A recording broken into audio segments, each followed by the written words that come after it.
Hello everybody, welcome back to my YouTube channel and welcome if you're new.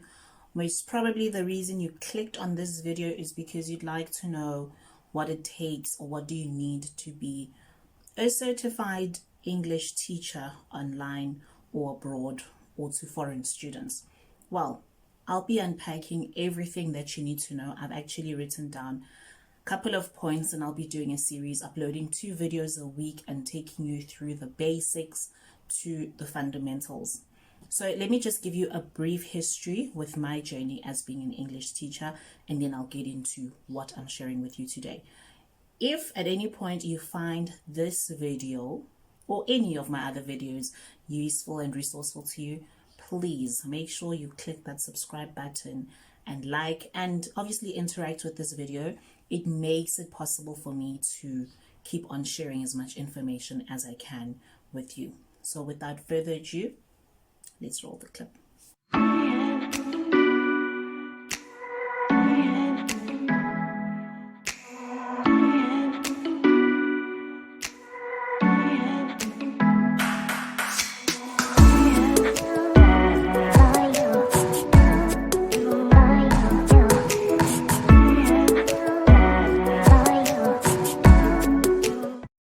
So obviously my name is Nomakhosi Mabuza, and for those who don't know, I've been an English teacher since 2018, so I'm approaching my 5th year as an English teacher. It started in May, so in the making of this video it is March.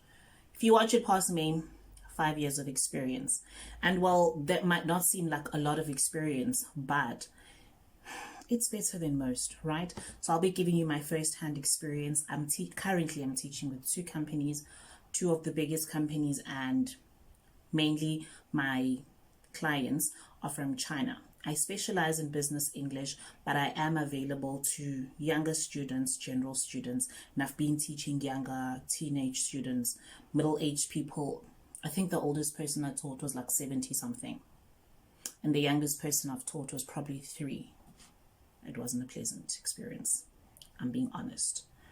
And so yes, I think I have a certain amount of experience. I have a TEFL and a TEFL certificate, and besides that I have my bachelor's and I'm a certified educator. So that is my experience, but I'll be taking you through my academic but the academic requirements for most schools. So today we're going to look at these 4 points. It's going to be very quick. Academic requirements, we're going to look at the accent you need, the equipment that you're going to need, as well as your introduction video. So let's do that.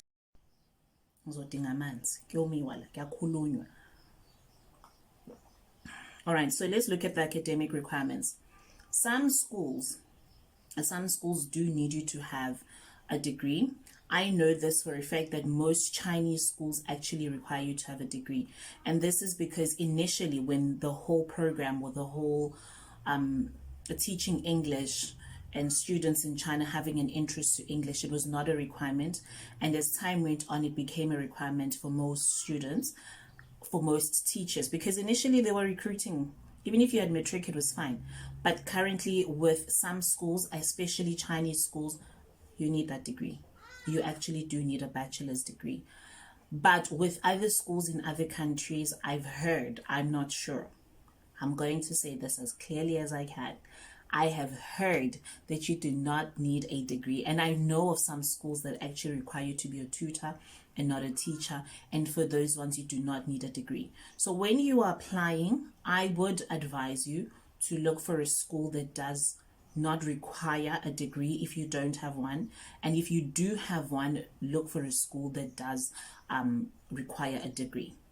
But if you have a degree, you're at an advantage. You can apply at both, and chances are, depending on the rest of the requirements, you will be absolutely fine. So you need your degree, you need your TEFL certificate. And I really feel like I'm putting myself in the corner with this, but I will give you a link, or you can just go to my TikTok. Guys, follow me on TikTok. I do share a lot more, and I do share more frequently. Go to my TikTok and you will see the video. I'm going to put my TikTok handle down below. You'll see the video that actually shows you how I got my TEFL certificate. And let me be honest, I got it for free. I got it for free. Yes, it was free. I didn't pay for it. There are people who will help you get it and you'll probably pay for it. I didn't pay for it. I just did the TEFL certificate. I don't have the physical copy. If I wanted the physical copy, then I would have had to pay. But I have the digital copy and I've been working with the digital copy and everything has been fine because it literally has a registration number there and they can verify it at any time. So I got it for free.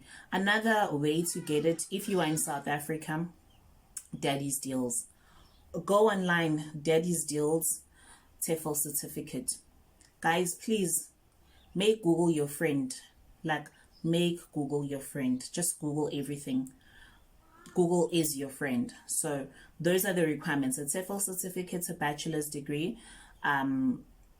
Some require a TALE. Usually, I would say always go for a TEFL certificate that offers 120 hours and above.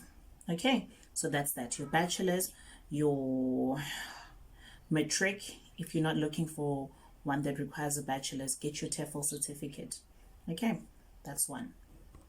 Okay, the second requirement is an accent. You don't need to have an accent. Your accent for most schools needs to be neutral, unless then students are fussy, because some students are really fussy. Some students will actually say, we want a British accent or we want American accent, and then you're going to have a little bit of problems. But for most schools, guys, I live in Durban. Hold on. Okay, they've had their moment and I think they're gone now. Most schools will actually just require a neutral accent, and this is because it makes it easy for the students to pronounce the words and they actually to hear the words, the pronunciation of the word, because our accent, so you need to have a neutral accent. Neutral, ngabi ngathi wangalena or wangalena nje ibe neutral. So that's why we are always at an advantage. However, I must advise that some schools do say they require student educators or teachers or tutors from specific countries, and then you might not make the cut. All right.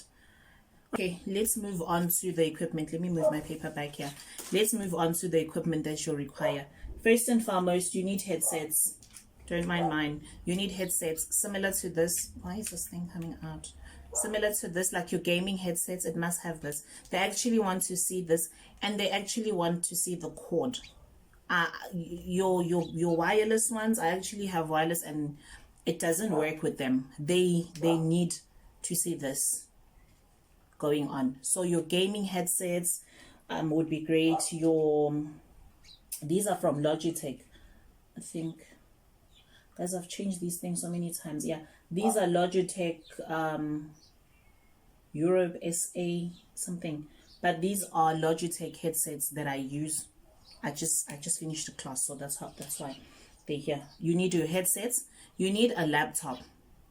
Now, most students, I know that most students who are funded by NSFAS received HP laptops. You see that computer that you received? Yeah, it writes specs are right, because they have a spec requirement and I can't really think of it at the top of my head. So what I'll do is I'll put it in the description box. But they do need a laptop and they do need a certain spec in that laptop, because the apps that they're using run on that spec here. So you need a laptop, but some don't. Some actually say have a desktop, and your desktop must have a functioning camera. So you need a functioning camera, you need a headsets, you need your laptop or your desktop. And then some schools will require you to have a background with their logo. Some will require you not to have one with their logo, just a plain white background, right? So that's what you need. And a quiet environment. It's so important for your place to be quiet. It's a bit unfair because sometimes the student's place is not quiet, but you as an educator, it needs to be quiet. You need a quiet environment to work in. All right, that's the equipment. Have a mouse, don't have a mouse, but to be efficient, you need to type when you are during the lesson. You need to listen, you need to type, and you need to speak very well. So you need to do all those three things all at once while still looking like you're looking at the camera and, All right. Then finally, you're going to need an introduction video. Last but not least, you are going to need an introduction video. An introduction video is a video that takes the school through your academic journey into why you want to be a teacher and what your students can expect from you. Your students need to know why they need to book you. So this is what happens. Let me just give you a brief idea. Students usually book their teachers through their videos. You'll have an introductory video or a voiceover, depends on what your school needs from you. When you have a voiceover, they will guide you in terms of what to say. But let me give you an idea of, actually, you know what? I don't know. I feel like I should record one because I also need to update mine. So what I'll do is I will upload my introductory video. I'll do another one. And in your video, let me be honest with you. Most of the countries you're going to be working with are conservative countries. Countries like Korea, countries like China, the Philippines. Those countries are very conservative. So you need to wear something like this, you know. They don't really kind of want to see your shoulders. A golf t-shirt is always a winner, or a formal shirt. If you are going for the interview, which I'll probably discuss in my next video, please wear a shirt. Look formal above. I'm wearing jeans below, and sometimes I'm wearing shorts. But on top, you must always look presentable. If I'm wearing shorts, I started the lesson in a rush.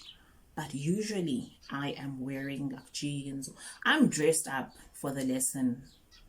Dressed up, because you don't need to look too much, but you need to look like you put an effort. So the next couple of videos will be looking at episode 2, which will be coming out sometime this week. Will be on, now we're going through the process of finding a school. You've got your academic documents ready. You've got your accent in order. You are South African. It's a winner. You've got your equipment and you've set out your intro video. Now we're going to go through the process of finding a school. I'm going to tell you how to prepare for an interview and some of the props you will need, because they say you need props. So you need to come with them, because now you're trying to secure the job. Let's secure the job, right? Secure the job, and then you need some props, and then the personality, you know. I'm giving you some tips because they want to see your personality in the video. All right, and then I'm going to give you tips on like the gestures that you need, building rapport with your students, and obviously the lighting. There's a lighting requirement, yes. So if you're on TikTok and you already have a ring light, great. So we're going to go through that, and in the next episode we'll be taking you through the process of training, how you go through training, what you need to do. Most trainings are easy, and then I'll give you the peak times so that you're able to know when you're going to work, what you're going to work, and then the payment methods. And then we'll be going on to like extras, things that I'd love to share with you. So that was for today's video. Now, if you see another video and I look like this, that's because I shot that video immediately after this, and I'm going to do my intro video and I'll actually upload it so that you guys can actually see what an intro video looks like. But thank you so much. Please make sure to subscribe. It will be a series. I'll be taking you through. I'm actually planning on sharing some of my best and worst experiences and some of the things that you need to avoid to say, because other countries are not like Mzansi, you know. Believe it or not, sometimes I think we have it too good. So I'll see you on my next video. Make sure to click like, subscribe, and share. Share with as many people who you think this video can be helpful to. Some of the things that I'm actually sharing here, I've seen people make you pay for it. And I just thought, nah, guys, I didn't pay for it. I don't think it's fair to make somebody pay. You already paid to invest it, you know. You already paid, and then what's the point? So I don't think it's fair for me to expect you to pay for something that I can share with you for free. And somebody shared it with me. Well, not somebody, a company shared it with me. They didn't expect me to pay. I just needed to get the job. And if I didn't get the job, I would have taken that knowledge with me. So make sure to like, share, and subscribe. And if you found this video and some of my other videos useful, please make sure to become a regular. And I'm going to post up my schedule, because now I need to hold myself accountable. I'm accountable to you guys. And also follow me on TikTok.